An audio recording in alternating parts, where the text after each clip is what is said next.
Hi friends, ഇന്നത്തെ ക്ലാസ്സിലേക്ക് സ്വാഗതം. ഇന്നത്തെ ക്ലാസ്സിൽ നമുക്ക് സിൽക്ക് ത്രെഡ് ഉപയോഗിച്ച് ചെയിൻ സ്റ്റിച്ച് ചെയ്യുന്നതാണ് കാണിച്ചു തരുന്നത്. ഒപ്പം തന്നെ ഡിഫറെൻറ്റ് ഷേപ്സിൽ എങ്ങനെയാണ് ചെയ്യുന്നതെന്നുള്ളതും കൂടെ നിങ്ങൾക്ക് പറഞ്ഞു തരുന്നുണ്ട്. അപ്പോൾ നമ്മൾ സാധാരണ ജെറി ത്രെഡ് ആകുമ്പോൾ നമ്മൾ ഒരു സ്പൂൾ ഉപയോഗിച്ചാണ് ത്രെഡ് ചെയ്തത്. പക്ഷേ ഇപ്രാവശ്യം സിൽക്ക് ത്രെഡ് ആകുമ്പോൾ നമ്മൾ 2 സ്പൂൾ ഉപയോഗിച്ചാണ് ചെയ്യുന്നത്. ഓക്കെ, 2 സ്പൂളിൽ നിന്നും ത്രെഡ് എടുത്തിട്ട് നമ്മൾ ഒറ്റ നോട്ടായിട്ടിടുക. കണ്ടോ, 2 ത്രെഡും കൂടെ ഉപയോഗിച്ച് ഒറ്റ നോട്ടിടുക എൻഡിൽ. എന്നിട്ട് നമ്മളിത് എപ്പോഴത്തേയും പോലെ ഫ്രെയിമിനടിയിലേക്ക് കൊണ്ടുപോവുക. സിൽക്ക് ത്രെഡ് ഉപയോഗിച്ച് ചെയ്യുമ്പോൾ വളരെ കെയർഫുള്ളായിട്ട് വേണം ഹാൻഡിൽ ചെയ്യാൻ. ആദ്യം ചെയ്യുമ്പോൾ പൊട്ടിപ്പോകാൻ വളരെ സാധ്യതയുള്ളതാണ് എന്ന് കരുതി നിങ്ങൾ വറി ആവണ്ട. നിങ്ങൾ പ്രാക്ടീസ് ചെയ്യേ നിങ്ങൾക്ക് ഓട്ടോമാറ്റിക്കലി അത് വന്നോളും. ഓക്കെ, എന്തെങ്കിലും ഡൗട്ടുകളുണ്ടെങ്കിൽ ക്ലാസ് കണ്ടതിന് ശേഷം മാത്രം നിങ്ങൾ ചോദിക്കുക. ക്ലാസ് ഫുള്ള് കാണുക.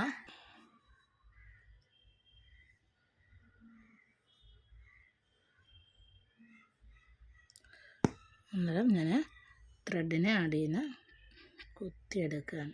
കണ്ടോ,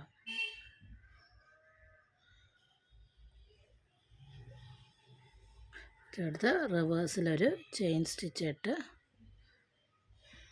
നമ്മൾ ബാക്ക് ടു ഫ്രണ്ട് എന്നുള്ള രീതിയിൽ നമ്മൾ ചെയിൻ സ്റ്റിച്ചിനായിട്ട് എടുത്തു. ഉണ്ട്, അപ്പോൾ ഒരു ചെയിൻ സ്റ്റിച്ച് വന്നു. ആദ്യം ചെയ്യുമ്പോൾ സ്പീഡിന് ചെയ്യാതിരിക്കുക. സിൽക്ക് ത്രെഡ് ഉപയോഗിച്ച് വളരെ പതുക്കെ മാത്രം ചെയ്യുക.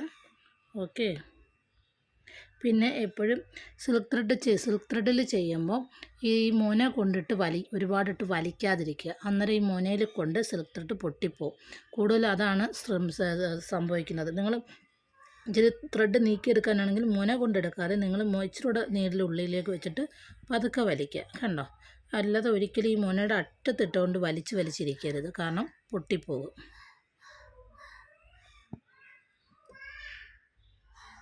ഇപ്പം നിങ്ങളിപ്പോൾ നോട്ടിടാൻ പോകുമ്പോൾ ശകലം ഒന്നുണ്ടോ ഇതിനൊക്കെ തള്ളിയിട്ട് എന്നിട്ട് വലിക്കുക. അതായത് ഒരിക്കലും മുന കൊണ്ടിട്ട് ഇങ്ങനെ വലിക്കരുത്. ഓക്കെ, മനസ്സിലായല്ലോ? വളരെ പതിയെ മാത്രം നിങ്ങൾ സിൽക്ക് ത്രെഡ് ഉപയോഗിച്ച് ചെയിൻ സ്റ്റിച്ച് ചെയ്യുക.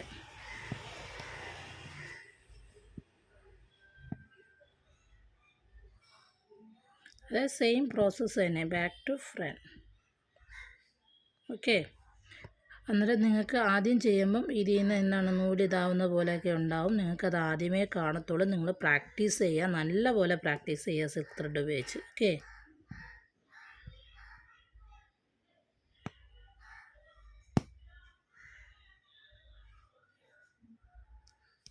ആദ്യമായിട്ട് യൂസ് ചെയ്യുന്ന നീഡിലൊക്കെ ആണെന്നുണ്ടെങ്കിൽ നിങ്ങൾ ഓയിലിട്ട് വയ്ക്കുക. ഓയിലിട്ട് ഒരു ദിവസം വെച്ചതിന് ശേഷം മാത്രം വൃത്തിയാക്കി ഉപയോഗിക്കുക. അന്നേരം നീഡിലിൻ്റെ ഷാർപ്നെസ് കുറഞ്ഞു കിട്ടും. കണ്ടല്ലോ, ഇങ്ങനെയാണ് സിൽക്ക് ത്രെഡ് ഉപയോഗിച്ച് നമ്മൾ ചെയിൻ സ്റ്റിച്ച് ചെയ്യുന്നത്. നമുക്കിത് എൻഡ് നോട്ടിട്ട് അവസാനിപ്പിക്കാം.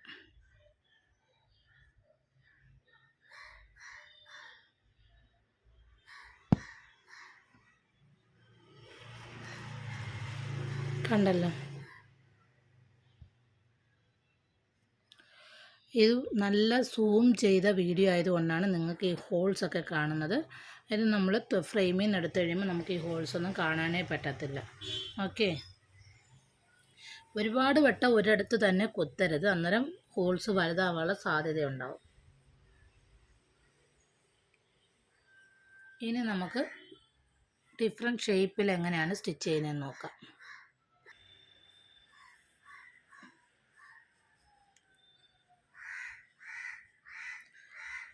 ഇപ്പോൾ കോർണർ സൈഡ്, എഡ്ജ് സൈഡൊക്കെ വരുമ്പോൾ നമ്മൾ എങ്ങനെയാണ് സ്റ്റിച്ച് ചെയ്യുന്നതെന്ന് കാണാം. ഇതുപോലെ ഇങ്ങനെ ചതുരം വരയ്ക്കുക, അതായത് ഓപ്പണായിട്ടുള്ള, മനസ്സിലായോ? ഇതുപോലെ വരയ്ക്കുക. അപ്പോൾ ഈ കോർണർ സൈഡൊക്കെ എങ്ങനെയാണ് നമുക്ക് ഇങ്ങനത്തെ ഷേപ്പ് കൊണ്ട് നമുക്ക് യൂസ്ഫുൾ ആകുന്നത്. ഇതുപോലെ കോർണറൊക്കെ എഡ്ജൊക്കെ നമുക്ക് എങ്ങനെയാണ് സ്റ്റിച്ച് ചെയ്യുന്നതെന്നുള്ളതാണ് നമുക്ക് അറിയാൻ പറ്റുന്നത്. നിങ്ങൾ സ്കെച്ച് കൊണ്ട് വരച്ചുകൊണ്ടെങ്കിൽ ഇങ്ങനെ ആയത്. നിങ്ങൾ വരയ്ക്കുമ്പോൾ ഒരു പെന്നുകൊണ്ട് വരയ്ക്കുക. ഓക്കെ, 10 രൂപയുടെ CD മാർക്കർ കിട്ടും. അപ്പോൾ അത് ഉപയോഗിച്ച് നിങ്ങളിതുപോലെ ഒരു ഷേപ്പ് വരയ്ക്കുക. എന്നിട്ട് അതിൽ പ്രാക്ടീസ് ചെയ്യുക. ഞാൻ ഉള്ളിൽ നിന്ന് പുറത്തേക്ക് വരുന്ന രീതിയിലാണ് ചെയ്യുന്നത്.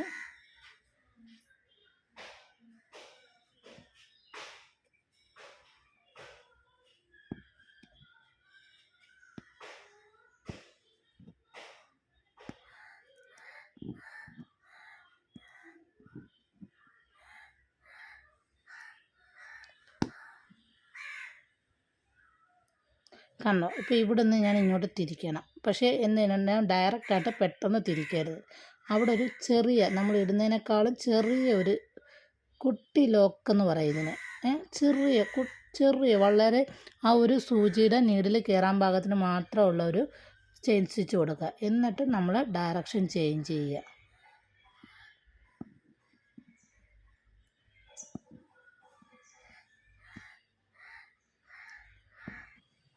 ഇവിടെ നമുക്ക് ഡയറക്ഷൻ ചെയ്യണം. സോ ഇവിടെയും നമ്മളൊരു ചെറിയ ചെയിൻ സ്റ്റിച്ച് ഇടുക.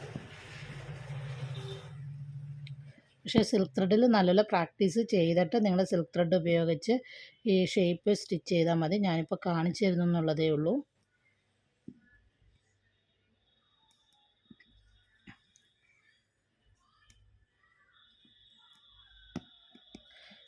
ഇവിടെയും നമുക്ക് തിരിക്കണം. സോ അതുകൊണ്ട് അവിടെ ഞാനൊരു എക്സ്ട്രാ സ്റ്റിച്ചിട്ട് തിരിക്കുകയാണ്.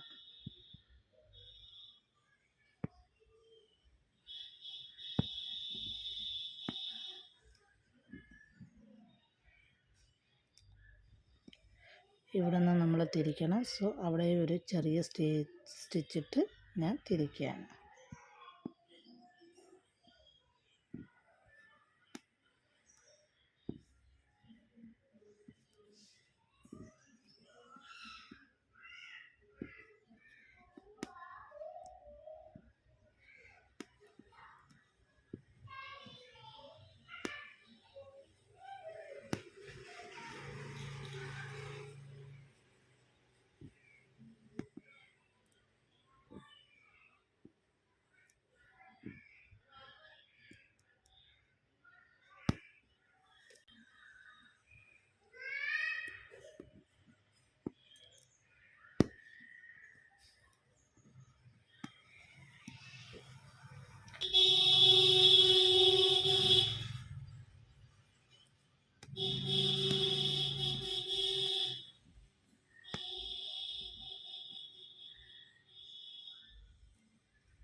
നമുക്ക് എൻഡിനോട്ടിട്ട് ലോക്ക് ചെയ്യാം.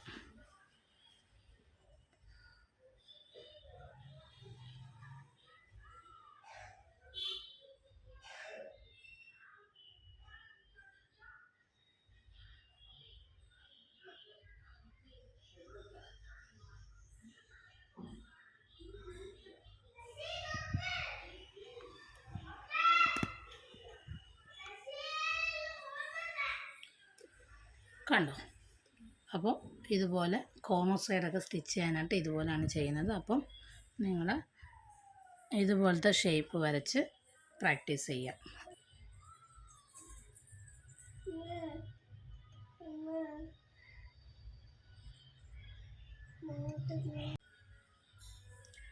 ഇനി അടുത്തത് സർക്കിൾ ഷേപ്പാണ്. സർക്കിൾ ഷേപ്പ് എന്ന് പറഞ്ഞാൽ നമ്മൾ വളച്ച് സ്റ്റിച്ച് ചെയ്യാനായിട്ട് യൂസ് ആകുന്നത്.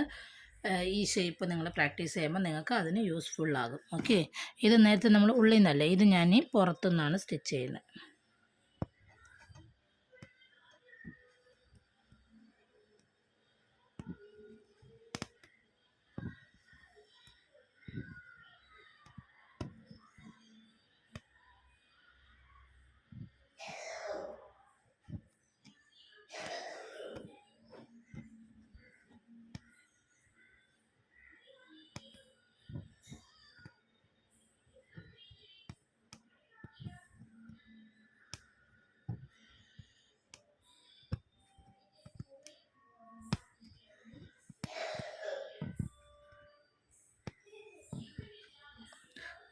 വളച്ച് ചെയ്യുമ്പോൾ നമ്മൾ ഒരുപാട് വലിയ ചെയിൻ സ്റ്റിച്ചുകളിട്ട് വളയ്ക്കാൻ നോക്കരുത് കേട്ടോ. നമ്മുടെ ലൂപ്പ് എത്രത്തോളം ചെറുതായിരിക്കുന്നു അത്രത്തോളം ഭംഗിയായിരിക്കും നമ്മുടെ വർക്കും.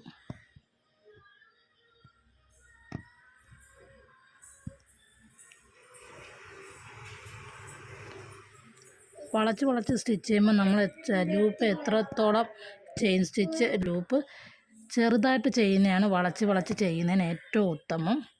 അതുകൊണ്ട് ഒരുപാട് വലിയ ചെയിൻ സ്റ്റിച്ച് ഇട്ടാൽ ലൂപ്പ് ഒരുപാട് വലുതായി പോയാൽ നമ്മൾ വളയ്ക്കുമ്പം വളച്ച് ചെയ്യുമ്പോൾ അത് ഒരു ഭംഗിയായിരിക്കില്ല.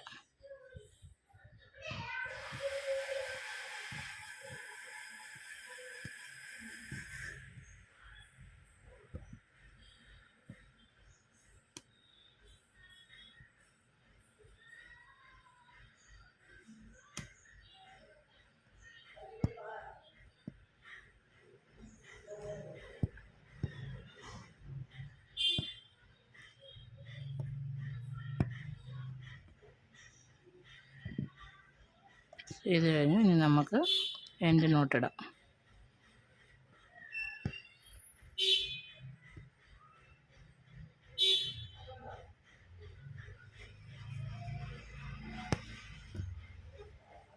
ഉണ്ടല്ലോ, ഇതുപോലെയാണ് വളച്ച് സ്റ്റിച്ച് ചെയ്യുന്നത്. ഓക്കെ, അപ്പോൾ ഇന്നത്തെ ക്ലാസ് നിങ്ങൾക്ക് എല്ലാവർക്കും മനസ്സിലായെന്ന് വിശ്വസിക്കുന്നു. അപ്പോൾ ഇതുപോലെ ഈ ഷേപ്സൊക്കെ വരച്ച് നിങ്ങൾ പ്രാക്ടീസ് ചെയ്യുക. അതുപോലെ തന്നെ